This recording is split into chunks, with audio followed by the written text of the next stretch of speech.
জোড়া রোগের থাবা, আতঙ্কে 9টি গ্রাম। তাদের মধ্যে এখনো আতঙ্ক বিরাজ করছে।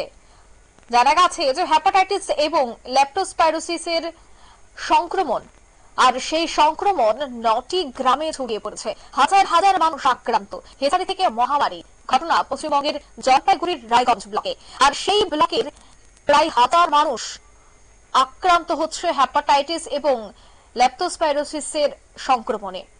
কি বলছেন অভিযোগকারীরা, কি বলছেন স্থানীয় তৃণমূল বিধায়ক, শোনাচ্ছি পরপর।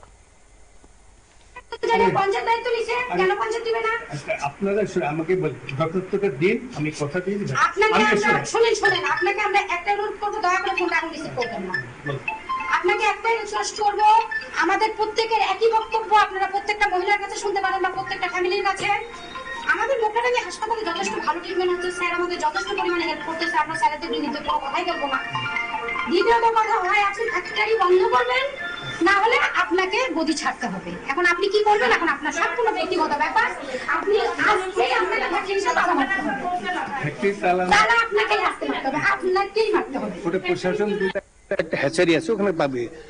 3 দিন ধরে বিভিন্ন রকম সর্দি, জ্বর, হেপাটাইটিস, কি যেন নতুন নতুন রোগ, পুরাতন জন্ডি, বিভিন্ন রকম জ্বর হচ্ছে। এবং সেখানে আমি চাকরমারিতে আমি গিয়েছি, বিভিন্ন পাবলিকের সঙ্গে কথা বলেছি, ওখানে জনপ্রতিনিধি, ওখানে প্রধান পঞ্চায়েত যারা আছে প্রত্যেকের সঙ্গে কথা বলেছি। প্রত্যেকের একই ডিমান্ড যে ওটা হ্যাচারিটার জন্য হচ্ছে। আমি হ্যাচারিটার জন্য হচ্ছে কি হচ্ছে, আমি তো ডাক্তার না। অলরেডি ওখানে প্রচুর চিকিৎসকরা গেছে, বিভিন্ন দপ্তরেরা গেছে ওখানে ডাক্তার, তারাই অলরেডি নমুনা সংগ্রহ করছে যে কি কিসের থেকে এই রোগটা হচ্ছে।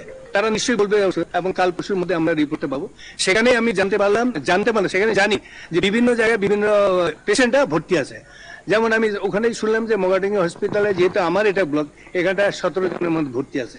আমি তখন চিন্তা না, তাদের সঙ্গে দেখা করে সামান্য হয়তো 2-1টা ফল দিই, ফল দেওয়া, তাই 17 জন এখানটা ভর্তি আছে, তাদের দেখা করতে আসলাম যাতে ট্রিটমেন্ট ভালো হয়। ডিএম এর সাথে কথা বললাম, 2-1টা ফল দিলাম। আবার যেটা শুনলাম মেডিকেলে ভর্তি আছে, মেডিকেল অলরেডি আমাদের গৌতম দেব চেয়ারম্যান, গৌতম দেব বাইরে আছে, ওর পিএ যে আছে অরিন্দমকে বললাম যে ওখানে যারা পেশেন্ট আছে ভালো করে যাতে ট্রিটমেন্ট হয়। আরো আপনারা শুনলেন তাদের এই অভিযোগ, অর্থাৎ বর্তমানে কিন্তু পরিস্থিতি যথেষ্ট ভয়াবহ এবং জানা গেছে যে এই সংক্রমণে বিপর্যস্ত রায়গঞ্জ ব্লকের সন্ন্যাসীকাটা গ্রাম পঞ্চায়েতের চাকরমারি এবং তার আশপাশের গ্রাম। বিস্তারিত সেই বিষয়ে জানবো এই মুহূর্তে টেলিফোন লাইনে যুক্ত হয়ে গেছে উত্তরবঙ্গ থেকে প্রতিনিধি টুপাই হোর। টুপাইদা, যে অভিযোগ আমরা পাচ্ছি যে 9টি গ্রামে 1000 জন আক্রান্ত হচ্ছে এই দুটি জোড়া রোগে, স্বাস্থ্য দপ্তরের পক্ষ থেকে কি ব্যবস্থা গ্রহণ করা হয়েছে এবং এলাকাবাসীদের বর্তমানে কি অভিযোগ? বিক্ষোভটা আজকে আমরা এই মুহূর্তে টিভির পর্দায় দেখতে পাচ্ছি, যে বক্তব্যগুলো শুনছি এগুলো খুবই ন্যায্য। কেন এই ঘটনাটি নিয়ে, এই হ্যাচারিটিকে নিয়ে সংবাদ মাধ্যমে গত 2-3 মাস ধরে লাগাতার সেখানে সংবাদ পরিবেশন হয়েছে যে মাছির অত্যাচারে 9টি গ্রামের মানুষ অতিষ্ঠ। সেই সময় কিন্তু প্রশাসনের মাথা গলায়নি, প্রশাসন সেখানে গিয়েছে দায়সারাভাবে তাদের যে পরিদর্শন, যেটাকে প্রশাসনিক ভাষায় বলে, এই পরিদর্শন করে তারা তাদের দায়ভার সেরেছে। কিন্তু আজ যে ঘটনা, গতকাল থেকে যে ঘটনার ছবিটি উঠে আসছে, তাতে স্বাস্থ্য দপ্তর এই মুহূর্তে প্রায় এক প্রকার বিব্রত। কেন সেই পরিমাণ পরিকাঠামো ওই গ্রামীণ স্বাস্থ্য কেন্দ্রে নেই, যেখানে 1000 জন আক্রান্ত হলে একটা মহামারীর রূপ ধারণ করেছে, যেটা তৃণমূলের বিধায়ক নিজেই স্বীকার করছেন। তাদের সেই পরিকাঠামো নেই, তাদের সেটা মোকাবিলা করবার। এখন জেলার স্বাস্থ্য দপ্তর থেকে বিশেষ দল পাঠানো হচ্ছে, ভাইরোলজিস্ট যারা রয়েছে তাদেরকে তলব করা হয়েছে উত্তরবঙ্গ মেডিকেল কলেজ থেকে, এবং অন্যান্য যারা দূষণ পর্ষদের সদস্য আছে তারা ছুটে যাচ্ছে। কিন্তু ইতিমধ্যেই কিন্তু প্রচুর শিশু সেই গ্রামীণ হাসপাতালে মৃত্যুর সাথে পাঞ্জা লড়ছে।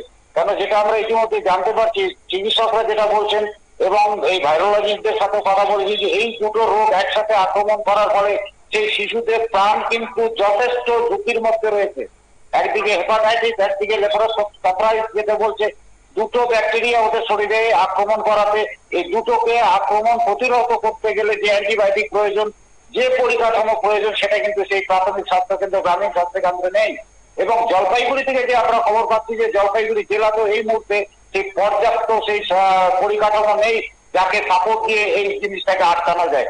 যার ফলে মানুষ বিক্ষোভে ফেটে পড়েছেন, তৃণমূল বিধায়ককে ধরে বিক্ষোভ দেখাচ্ছে এবং প্রশাসনের পক্ষ থেকে বলা হচ্ছে পরিস্থিতি মোকাবিলার জন্য সর্বস্তরের যে ব্যবস্থা সেটা নেওয়া হচ্ছে। ধন্যবাদ। অর্থাৎ প্রশাসনের পক্ষ থেকে পরিস্থিতি মোকাবেলার চেষ্টা করা হচ্ছে। তবে যে বিষয়টা জানা গেছে যে এই দুটি রোগে থাবা বা এই দুটি সংক্রমণে কিন্তু সেখানকার বাসিন্দারা আতঙ্কে রয়েছেন। তবে প্রশাসন, স্বাস্থ্য দপ্তর একের পর এক এই বিষয়টা নিয়ে কিন্তু দেখা যাচ্ছে যে তারা বিভিন্ন পরিস্থিতি মোকাবেলা করতে প্রস্তুত, সে কথাই জানাচ্ছে স্বাস্থ্য দপ্তর। এই মুহূর্তের সংবাদ এই পর্যন্তই। আমাদের পরবর্তী নিউজ এবং আপডেট দেখার জন্য অবশ্যই চোখ রাখবেন শুধুমাত্র নিউজ ভ্যানগার্ডের পর্দায়। ধন্যবাদ।